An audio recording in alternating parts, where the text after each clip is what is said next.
Well, Saudi Arabia was first founded in a smaller version of it way back in the mid-18th century when a religious sheikh by the name of Muhammad Wahhab and the first, one of the ancients, Al Saud, which is the ruling family ever since the 18th century of Saudi Arabia, formed an alliance. And it was an alliance based on the Al Saud family protecting the religion, a reformist Islamic religion that we today call Wahhabism. And the state, as it was forming in Saudi Arabia, pledged to support the Wahhabis and the Wahhab religious people and to help them spread Wahhabism, which is a very puritanical form of Islam, very strict. And in fact, among the fundamentalist Salafi groups throughout the Islamic world, the Wahhabis are probably the strictest religious devotees anywhere in the Muslim world. And this alliance was first formed in the 18th century. Then there were ups and downs in the kingdom. The current Saudi Arabia was put together in 1932.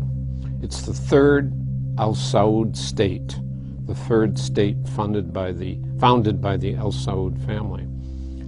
And the same alliance between the Wahhabi establishment and the Al Saud family are the two key pillars of the state, or the kingdom of Saudi Arabia even today.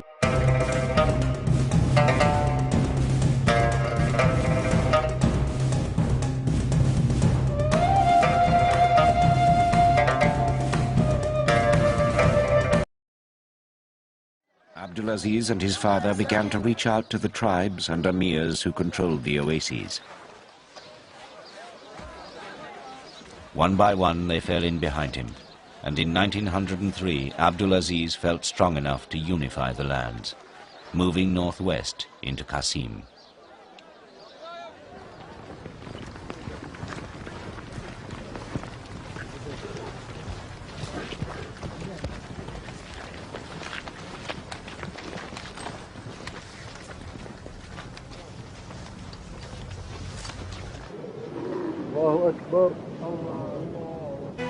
The Al-Rashid were supported by Turkish troops with artillery, but Abdulaziz was undeterred.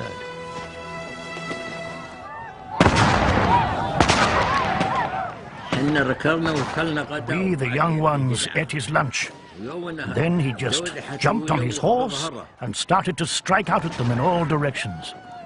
He did not find bin Rashid because he just started the battle and fled. Abdulaziz struck them on all sides until he was victorious. We, the young ones, ran after him.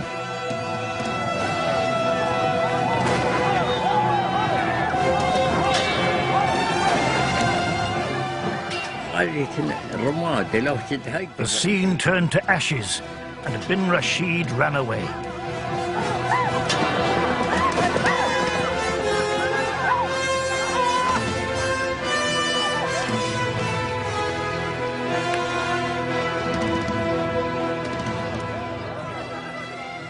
The victory had been won, and Abdulaziz added Qasim to his lands.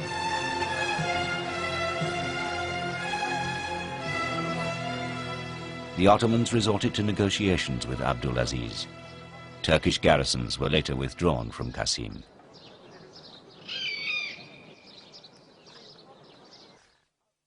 Abdulaziz's rule at this time extended only over the center of Arabia. But now his reputation for security and reliance on Islamic practice was to bring rewards elsewhere, in Al-Hasa to the east.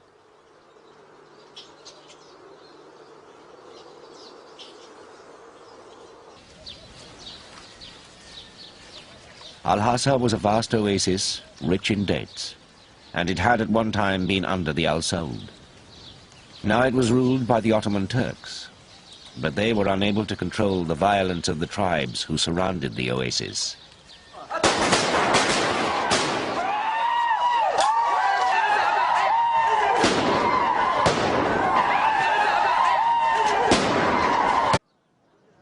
The religious leaders in Al-Hassa had had close contacts with Riyadh for years. So in 1912, they sent a letter to Abdulaziz inviting him to come to Al-Hassa. Abdulaziz was afraid the British might replace the Turks in Al-Hassa.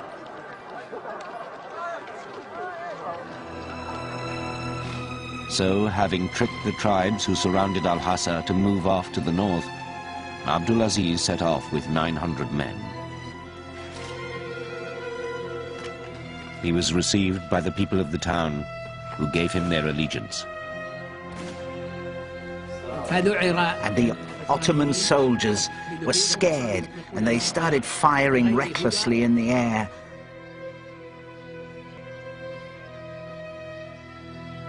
In the morning, the Turkish governor tried to use force. Eventually, the Turks surrendered. The agreement was reached between King Abdulaziz and the Turkish governor Ahmed Nadim, who surrendered his authority and left with his 1,200 soldiers and military honor intact. Victory in the east soon followed. Once the ruler of a landlocked state, Abdulaziz now had access to the sea, with all the wealth and contacts of overseas trade.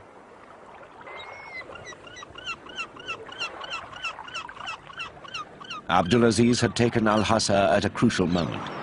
Britain and the Turks were about to go to war.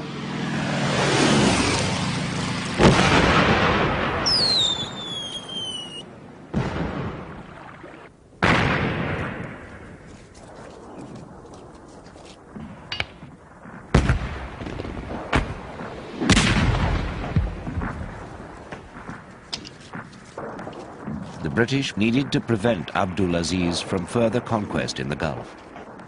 They signed a treaty with him in 1915, and the next year he went to Basra for talks to avoid being drawn into the war.